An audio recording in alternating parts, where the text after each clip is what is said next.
Thanks for being here, and it is a privilege to welcome you here today. Thank you especially to Colin Miller, our director, and who's worked so hard, Tyler Hambley, for your help. I'm going to say thank you to your families as well, because I think you all witnessed to what we're talking about, but also we know it's a team effort. Also, thank you to Linda, who's helped coordinate some of your reservations and helps us in our area of outreach.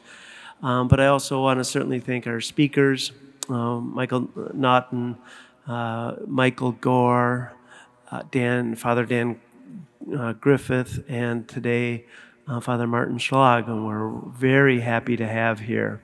And I'll let Colin introduce, but we really open our minds and our hearts, and I know tonight will be a very, very interesting topic as well. I shall now turn it over to our two wonderful speakers and to Colin Miller for what will be an enjoyable evening. Thanks again for coming. Thanks, Father. Welcome, everyone, and especially welcome Monsignor Martin Schlag. Here we're going to be talking about Christianity and politics. Monsignor, you are an accomplished individual. You come to us from the University of St. Thomas, where you are the Alan Moss Chair in Catholic Social Thought in the Department of Catholic Studies, and the director of the John A. Ryan Institute for Catholic Social Thought in the Department of Business Law and Ethics. You are a lawyer. You did your doctorate in law at the University of Vienna, and he has there's a lot more too. He also has a licentiate in sacred theology from the Pontifical University in Rome, and then a doctorate in moral theology from the same university.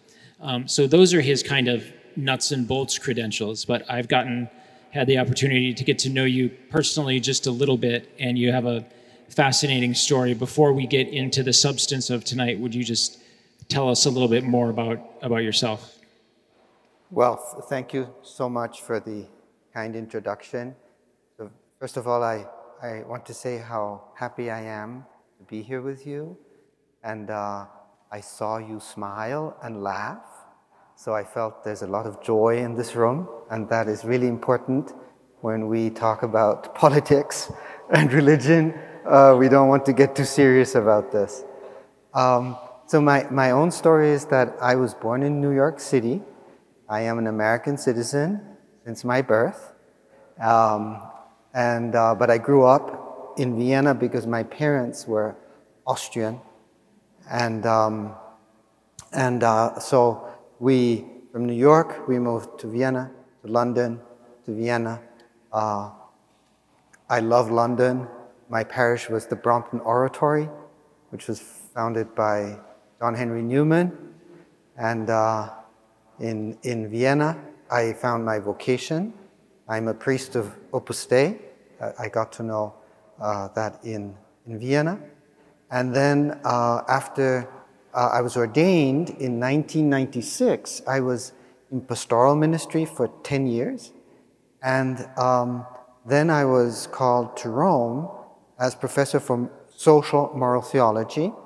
And I was appointed a consultant for the Pontifical Council of Justice and Peace. So that was, or is, now it's been merged into a big thing called Dicastery for the Promotion of Integral Human Development.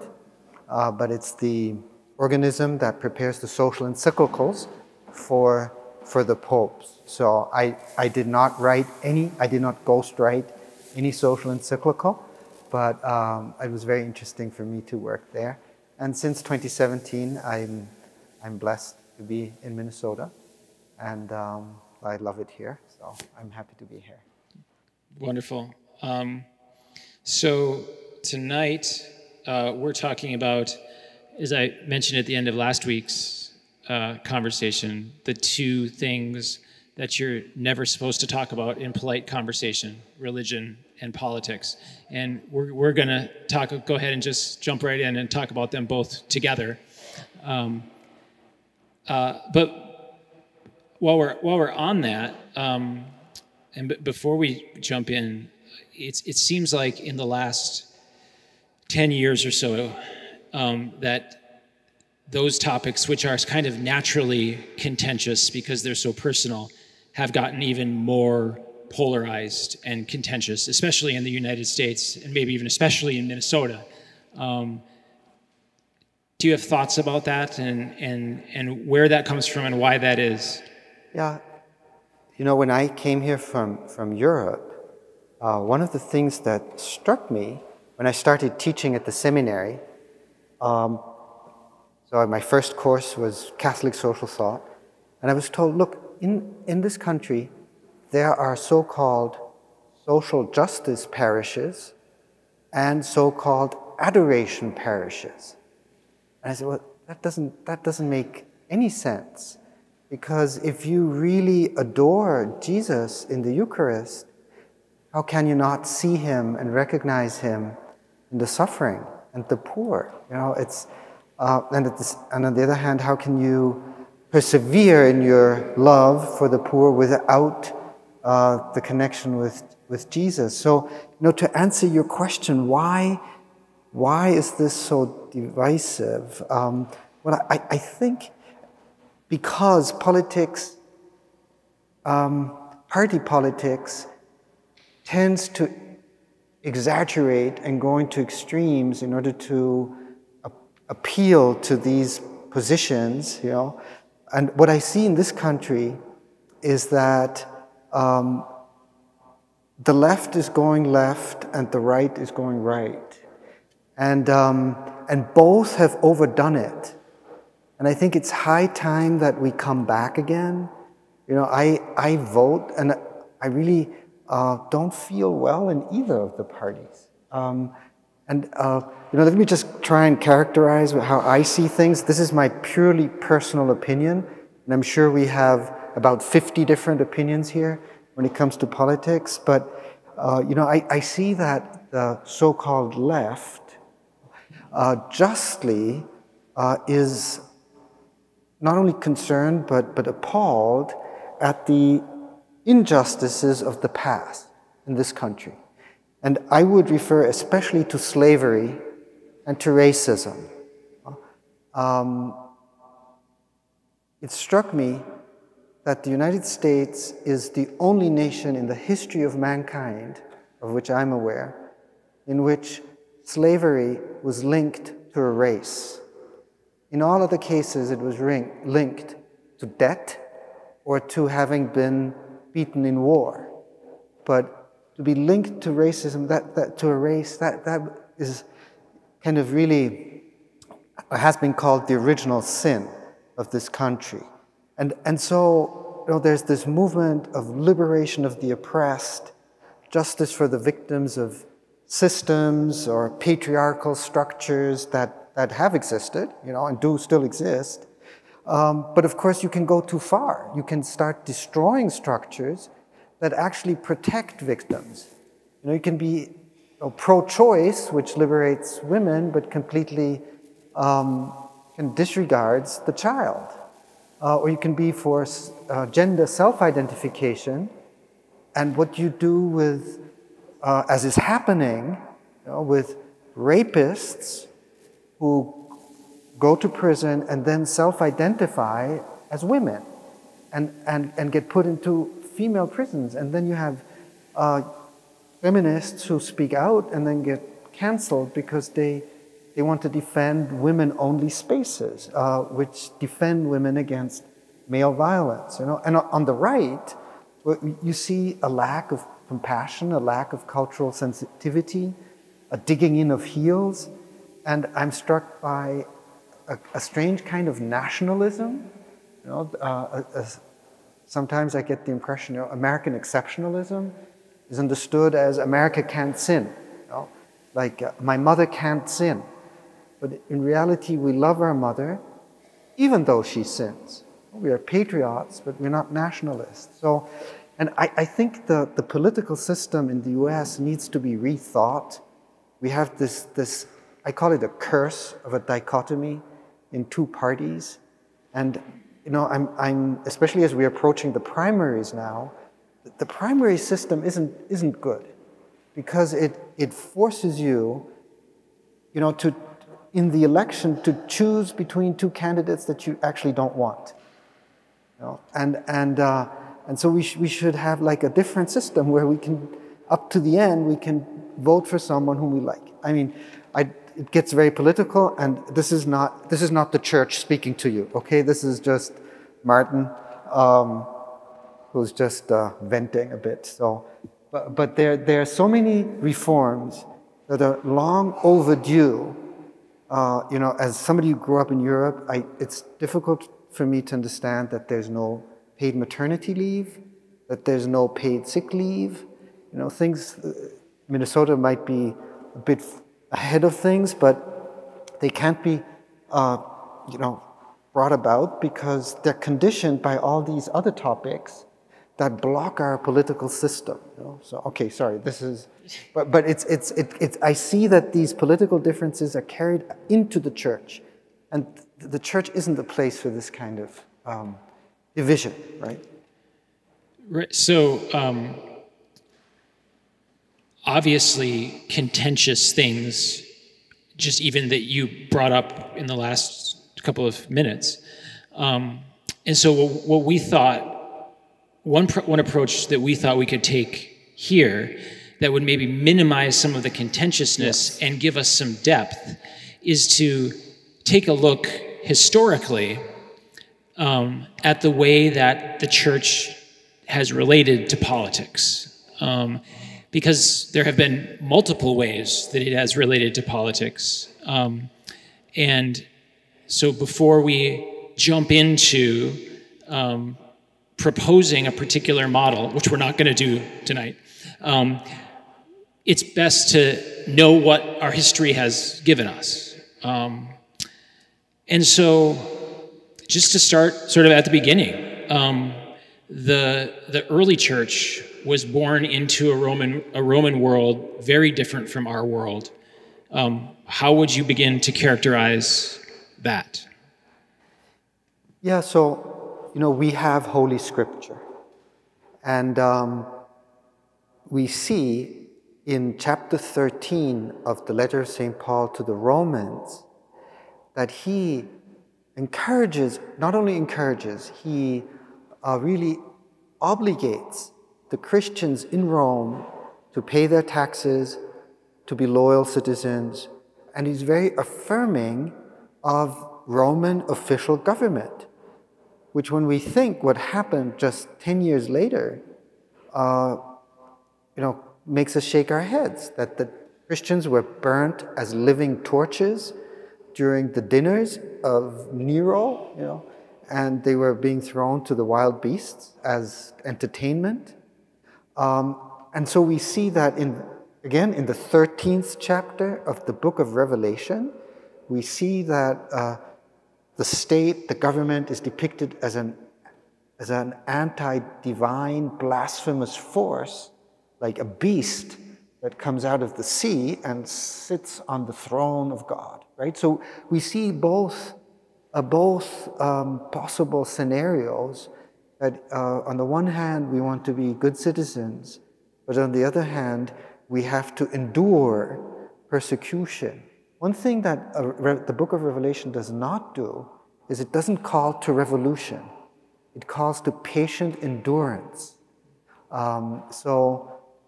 And always to pray for those who govern us. So those are things that I think characterize the first Christians in the very first century and second century.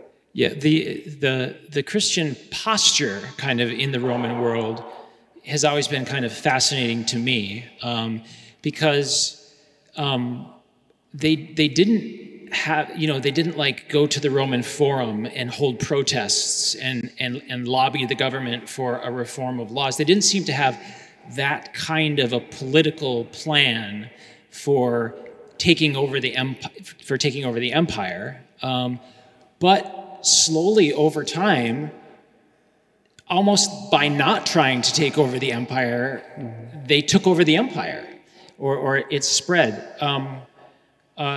Yeah. So why do you think that is? How do theologians and historians have sort of gone all over the place trying to explain how that happened? Do you have thoughts? Well, you know, the Roman elite did not believe that their gods were true in the sense of truth. But in the antique world, religion was a form of discipline and a way to show your allegiance to the Roman nation, to the state of Rome.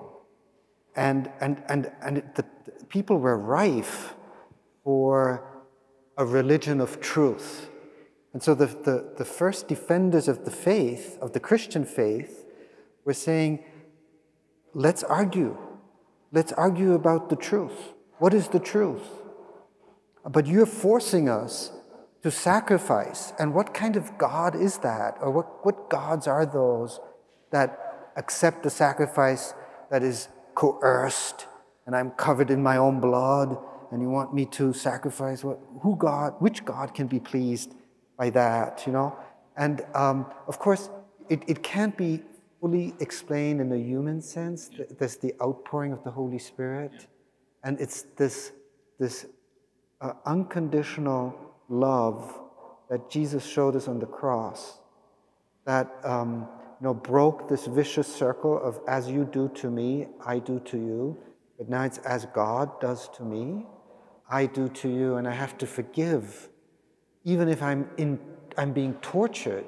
Right? In this moment of torture, I forgive the torturers, and I pray for them as Jesus did. That is, a lesson what it means, how we understand dignity. Dignity isn't something that we confer on each other, but dignity is given by God, and it's equal to all. And that is, the first Christians, they just upended the whole pyramid of social honor by saying slave or free, man or woman, or Greek or barbarian, we're all one in Christ. Okay? That has been criticized also because it's like, well, so you're not actually fighting against this injustice, right? So you're kind of relativizing it. It doesn't really matter if you're a slave or a freeman. So just, but it just takes time, and over time it kind of culturally dissolved these structures of injustice. There's still enough around, but so Christianity must always have this prophetic task of denouncing injustice, right? So in the early church, the Christians are a small, persecuted minority. And then we get to the Emperor Constantine, and around the year 300. And so I'm not so interested in the story or the person of Constantine himself, but Constantine is often used to mark a significant shift in the cultural relationship between Christianity and the Roman Empire. Why? Well, so in 313, Constantine and his co-emperor Licinius, they agreed to grant all religions freedom. So it wasn't just the Christians, it was all religions. Pagans and Christians were allowed to exercise their religion freely. But very soon, it became apparent that Constantine was favoring the Christians very strongly. And so, in the end, he turned out politicizing Christianity. It became for him an instrument for the unity of the empire. And we see this especially in his son Constantius after him, and the following emperors who became Arians, so they denied the divinity of Christ. and it became, so they were more Roman than they were Christian, because they applied the same logic that the Romans had applied to their gods to the Christian God. It's like you all have to believe the same thing. It became the religion of state in 380. So this is a significant change, not least then, if I hear you right, that being a Christian before Constantine was a matter of, much of the time, of voluntary, intentional commitment. If you were going to be a Christian, there was a chance you were going to be persecuted, and you don't do that unless you really mean it, right? All of a sudden, then, when Christianity gets used for political purposes after Constantine's conversion, the possibility of nominal Christianity arises really for the first time. And so, but still, there were sincere Christians and many saints and confessors come after the conversion of Constantine in those two great centuries, which continued to remake the culture of the Roman Empire. Talk a little bit about the remaking of the culture in Roman Empire. No, so I mean, you're right. In the time of the martyrs, being a Christian meant being called to holiness. And it was pretty probable that you could become a martyr. And there were about 15% of the population were Christian. And, you know, I think we're approaching that time again in the sense that we are not culturally supported in being Christian. It's becoming more and more clear that it's not obvious that you're baptized. And if you're baptized, it means something in our society. And I mean, the 4th century, when Constantine brought peace, did bring a flourishing of theology. And you know, we have these incredible theologians, we have the councils that define Christ and his nature and so on. You know? But of course, as you said, you get a big number of Christians who are not really there because of Christ, but because it had political advantages. You couldn't be a civil servant if you weren't a Christian. You couldn't get jobs. The bishops had all kinds of perks. The clergy were tax exempt. Constantine gave them the right to be judges in civil affairs. You know, they were allowed to wear insignia. So all of a sudden, from being persecuted, you get promoted to this incredible social status. And you know, Hugo Rana, the brother of Karl Rana, once wrote, "The kingdom of God has never been brought about by a bunch of bishops reclining in the emperor's dining rooms." Yeah? And I think that's very right, okay? But Constantine did start changing culture. For instance, he said that adultery could also be committed by a man, not only by the woman. And so if a man commits adultery, he is to be put to death. You know, we don't want death penalty anymore, but it was the same kind of punishment that was meted out to the adulterous woman. And so he had to apply that law to his own son, and he did not hesitate to do so. And he introduced Sunday. Sunday as a free day was introduced in 321. Up to then, the Romans didn't have a free day in the week. They had about 100 holidays, which were spread out during the year. But he said, well, every week we're going to have this Sunday as our Sabbath, right? So you'll have to forgive us because we're giving you the speed version of history here. So we're gonna jump, and move to a different time period, the High Middle Ages, so say 1200 or 1300, what has taken place between 400 and 1300? Well, I should put that differently. Yeah, no, don't worry. So I'm not going to bore you. So I'll just pick out what I think is unique for the Catholic tradition and which was incredibly important in the 12th, 13th century. And that is that thanks to Albert the Great and Thomas Aquinas, only the Catholic tradition achieved the incorporation of Aristotle in theology. There were attempts in Judaism, Maimonides, and in Islam, and in Orthodoxy, but it never became mainstream. Whereas in the Catholic tradition, yes. And why is that important? Because the big teacher up to then was Augustine. Augustine is influenced by Plato, and in Augustine's vision, human law, the government, private property, money, are all consequences of original sin.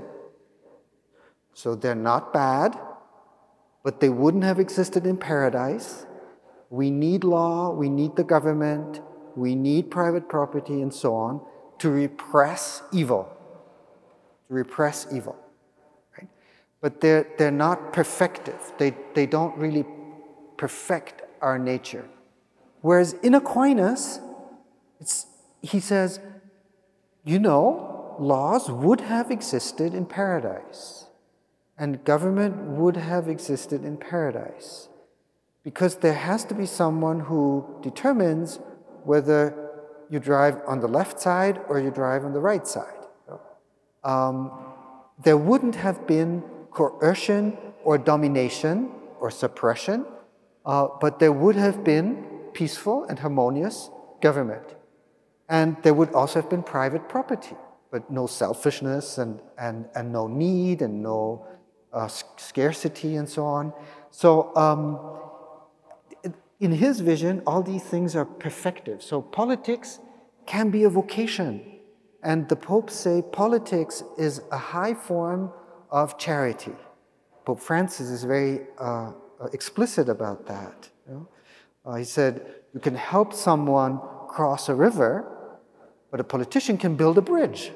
You know? So it's fantastic if you have this capability to do that. And it's perfective of nature. So that's my, in a nutshell, what I think is important about the 13th century. I think that's great. So you have, on the one hand, you have the, let's call them the pessimistic Augustinians. And you can still find, you know, in the church and in theologians, you can still find these types today, of course, right? Yeah. So the pessimistic Augustinians, maybe even the cynical Augustinians, and then those Thomists, or those followers of St. Thomas Aquinas, who are more optimistic that those structures can bring us into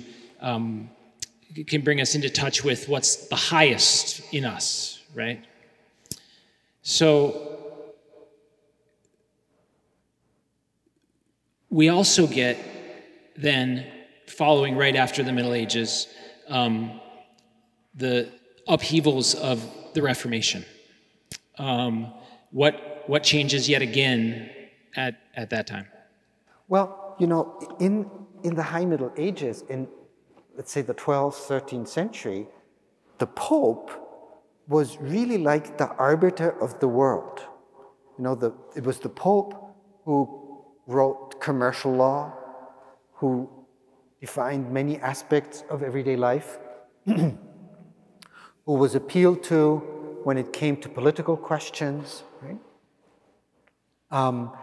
And so with the end of the Middle Ages and the beginning of modernity, which is usually associated with the Reformation, that fell apart, right? And so the church reacted by developing a new political theory, which was called indirect power. So it just means that the church teaches the principles, the moral principles, and leaves it up to the Christian prince to apply them.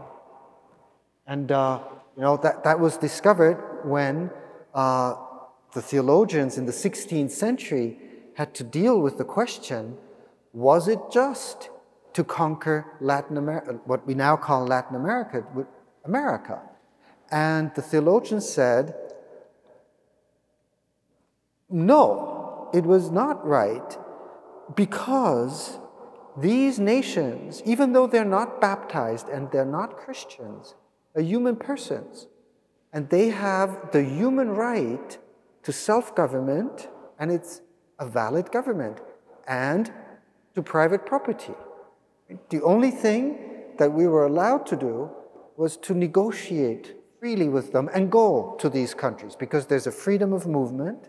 And so if they then attacked us, then we could fight back, So it's this discovery of human rights and of personhood in the 16th century that was kind of an indirect consequence of the Reformation and the breaking apart of the unity. Sure. I want to refer back to the Middle Ages for just a second and ask a question about what you just said. So in the Middle Ages, you had this concept of the temporal and the spiritual arms, right? And my understanding is that is not necessarily the same thing as what we think of as church and state. That especially with the Reformation, we walk into that new, what we think of now as church and state area, but the medieval conception of the temporal and the spiritual doesn't necessarily map onto that one-to-one. Could you talk just a little bit about that? Well, there was this notion of Christendom, right? It was a big unity of the whole earth, right? Orbis Christianus, the Christian globe, right? And in it, the Pope had plenitude of power, and he had two swords. One sword he kept, that was his spiritual power, and the other sword he gave to the king in each country. And then the king had to use it according to the commands of the Pope. That was the theory that they had, and it was peacefully accepted simply because the church had all this learning, and people were able to write and read, and the legal system was written by the clerics. And so it took some time for the nation, the lay people, to catch up, and that happened in the 14th century. And then there's the famous story where the ambassador of France slaps the Pope in the face and says, just go away, leave me alone, and I'm not going to obey you. And then they kidnapped the Pope and took him to Avignon, to France, where he stayed for 70 years until a woman, Catherine of Siena, managed to bring him back to Rome. So would it be fair to say in the Middle Ages, you have the two swords, the temporal and the spiritual swords, but all of society is imagined as one big church, right? It's all one and the same church, even in different jurisdictions, right? Yeah. But then when we get towards the Reformation, we get a much more compartmentalized view of the world, where each country has its own religion, as it were. Yeah, it's always a mix of religion and politics. It's the king didn't want any other power except his own, and that wasn't because they were so bloodthirsty, whatever. It was to pacify their nations. And so the nation states then kind of demanded their own autonomy, and also over the church. So you get the Anglican Church, and it was called that way long before Henry VIII. You had the Gallican Church in France, and Italy was divided into all small little principalities, as was Germany. Then you had Spain, which was also very controlled by the king. And so, yeah, you have this phenomenon of a nationalization of the churches. Right. So you get as you get the breakup of Christendom, that idea that somehow, though we have different countries, we're all together into one church, or in one church. In the Reformation, you get state building in a new way. Mm-hmm. So then we come to closer to our own times. And, I grew up, like maybe many of you, learning that in America we believe in something called the separation of church and state, right? Which is not something that either the High Middle Ages, nor all the way back to Constantine, nor the Roman Empire, nor the Reformation churches ever believed in. Where did this new thing come from, and what's the significance of it? Well, so actually, in the first centuries of Christianity, before 300, the church theologians of the time, defenders of the faith, really taught what we would call freedom of religion. So Tertullian says it is a human right to act without coercion in religious questions. And Lactantius says there is no room for coercion in religious questions. The only thing you get is dissimulation, faking it, making believe, and externally, And the First Amendment in the US, as 1791, was actually a way to convince the states that the federal government, the new federal government, would not interfere with the establishment of churches in the states. Because in the individual states, there were established churches. And so it was just a guarantee that the new constitution, for which they were trying to get the votes, would not interfere in this. And actually, the first state to have freedom of religion was Rhode Island, which was founded by Charles II of Great Britain with a special charter as an experiment in religious freedom.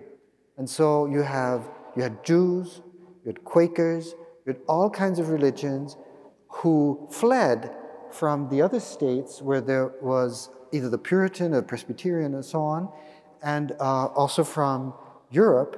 They had a haven where they could, a safe haven. And so it was in the course of the 19th century that slowly all these the churches were disestablished. And after the Civil War with the 14th Amendment, the Supreme Court applied the First Amendment to every state. But coming from Europe, America has a great advantage. In Europe, up to 1870, there was the principle of every subject, every citizen has to have the religion of the king. It was called cuius regio, eius religio. The one who reigns is the one who decides the religion. My ancestors were from a Protestant family. They were the kids, the children, were taken away from their Protestant parents from Salzburg and were brought to a Catholic orphanage in Vienna. to be educated as Catholics, they never saw their parents again. And the parents never saw their children again. You could either adopt the religion of the king or the government, the state religion, or you could leave. You could emigrate. And that was true for Protestants and for Catholics. It's not evil Catholics no, it was same regime all over Europe. And that obviously creates a lot of resentment and hatred against religion. So in Europe, when you ask someone, in Europe you do that in the surveys, what religion are you? Nothing. Right? Even though they might be devout Catholics or devout whatever, believe in God. Do you believe in God? No. Well, because you don't want to get in trouble. You don't want to. Whereas in this country, this never was the case. The government doesn't interfere. And so this gives a great freedom. And here also, everything the church is maintained by donations from private people. In Europe, it's from the government. In Austria, Hitler, to damage the church, introduced a tax.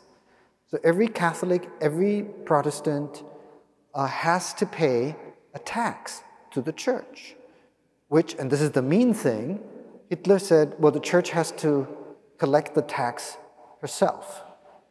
And so imagine what that does. That means many people leave the church because they don't want to pay that minimal tax. It's 0 point something percent. It's really nothing. It's not tithing. It's nothing.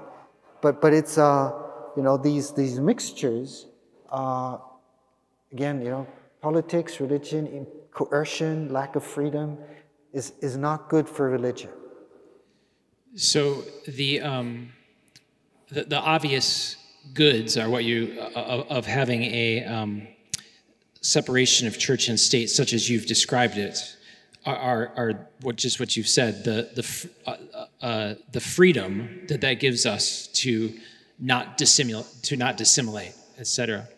It seems to me that one of the dangers of that, though, can be an unhealthy privatization of the faith, so that it becomes something that you do in the comfort of your own home or in your thoughts, but not something that is a public reality. I had the good fortune of having a doctoral advisor who is famous for the phrase, "The church doesn't have a politics, but the church is a politics." And that was his way of talking about the publicness of the church. In what way, I did not tell you I was going to ask you this question, but in what way would you say that the church is political, if at all? Mm-hmm. Well, so the church doesn't do politics, but makes politics possible by helping people discover what is just. So it is true that Christian faith has a public dimension, right? It's impossible just to be Christian for myself, because I have to care for others and I have to be compassionate. But it's more on the social side than on the political side. And definitely there's this pluralism among Catholics when it comes to temporal questions. There are different ways to achieve goals which we share, like justice and helping the poor. But how do we do this? Well, we can be and we should be of different opinions. That is a healthy pluralism. Oops, sorry about that.